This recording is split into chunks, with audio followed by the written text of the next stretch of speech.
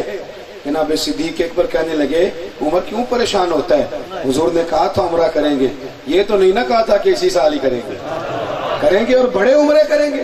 فرماتے ہیں جب میرا مزاج ٹھنڈا ہوا تو مجھے احساس ہوا کہ میں ہر جگہ پہنچ سکتا ہوں پر ابو بکر صدیق کے ایمان تک نہیں پہنچ سکتا. یارو دیکھو نا, کبھی کبھی کچھ ضروری تو نہیں نا کہ محفل میں نعت سننی ہے, کبھی کبھی نا ویسے کسی نعت خان کے قریب جا کے کہا کرو دل بڑا پریشان ہے, کوئی مدینے والے کی بات نہیں چھیڑتے. کہا کرو کسی عالم سے کہ 2 باتیں کرنا حسنین کی فضیلت میں, کوئی جملہ بول یار آج دل بڑا پریشان ہے, آج کر کوئی بات ابو بکر صدیق کی شان, عمر فاروق کی عظمت, کوئی کر بات. کیونکہ پیچھے جمع غفیر ہے حضرات کا, بات سمیٹنی ہے. حضرت ابو جندل ایک صحابی تھے, انہیں باندھا گیا تھا زنجیروں کے ساتھ. صاحب طبقات نے لکھا ہے کہ پیروں میں بھی زنجیریں, ہاتھوں میں, اور گھر کے اندر باندھا ہوا اور ڈنڈوں سے مارا جاتا ہے. انہیں کسی نے بتایا کہ محبوب آ گئے اور پہنچ گئے ہیں مقام حدیبیہ تک. کسی طریقے سے نا کھڑکی توڑ کے آئے, توجہ ہے نا میری بات پر. اور مولا علی فرماتے ہیں جب وہ آئے تو جہاں جہاں سے چل رہے تھے وہاں خون کی لکیریں بھی بن گئی. حضور کے سامنے کھڑے ہوئے تو درد سے روئے, کہنے لگے کریم رسول مجھے چھوڑ کے نہ جائیے, میں مجرم ہوں آقا, مجھے ساتھ لے لو, رستے میں ہیں جا بجا تھانے والے, حضور یہ مجھے ڈنڈوں سے مارتے ہیں, مہربانی کریں. مولا علی فرماتے ہیں وہ اس درد سے روئے کہ دل کرتا تھا حضور حکم کریں تو میں اکیلا ہی کافی ہوں ان کافروں کے لیے. اور حضور معاہدہ کر چکے تھے, ابھی لکھا جانا باقی تھا. کہتے ہیں جب حضور ان کے قریب اٹھ کے جانے لگے تو بولے قریش مکہ, انہوں نے کہا وعدہ کر چکے ہیں نہیں لے جا سکتے. یار میری بات پہ غور کریں کہ عرض کر رہا ہوں, یار کوئی استاد, کوئی شیخ, کوئی پیر اس طرح چھوڑ جائے تو عقیدتیں قائم رہتی ہیں. میرے رسول کریم علیہ السلام اٹھ کے جانے لگے تو بولا آپ نہیں لے جا سکتے. ایک صحابی نے کہا ابھی تو سائن ہونے باقی ہے. کہنے لگے ٹھیک ہے توڑ دیں پھر معاہدہ. حضور نے فرمایا کوئی معاہدہ نہیں ٹوٹے. نبی کریم اٹھ کے قریب گئے اور جناب ابو جندل کو نہ سینے سے لگایا. دل کردا ہے میرے سونے ہوں درد پرانے چھیڑا, کھل کے روئے حضرت ابو جندل. حضور کی آنکھوں میں بھی آنسو آئے. ایک کتاب ہے السیرۃ النبویہ جو مدینہ یونیورسٹی کے استاد ہے ڈاکٹر احمد عبدالرزاق, انہوں نے لکھی ہے. میں حرمین شریف گیا تو وہاں سے لایا. انہوں نے 2 جملے بڑھا کے لکھے. کہتے ہیں رسول کریم نے نا جب وہ آنسو بہا رہے تھے تو نبی پاک نے اپنے ہاتھوں سے ان کے آنسو پوچھے. کسی پنجابی کے شاعر نے کہا تھا ایک باری میری آنکھیاں چوں اونا نے اتھرو پونجے سن, ہن تے چسکا پہ گیا رونے دا. ہر ویلے ہن تے چسکا ہی پہ گیا رونے دا, تے ہر ویلے آہو زاری دا. محبوب نے سینے سے لگا کے کہا تیرا نا تھوڑا سا امتحان ابھی باقی ہے اور میرا حکم آنے تک نا تو نے وہیں رہنا ہے. ڈاکٹر احمد عبدالرزاق نے کمال فکرہ لکھا ہے.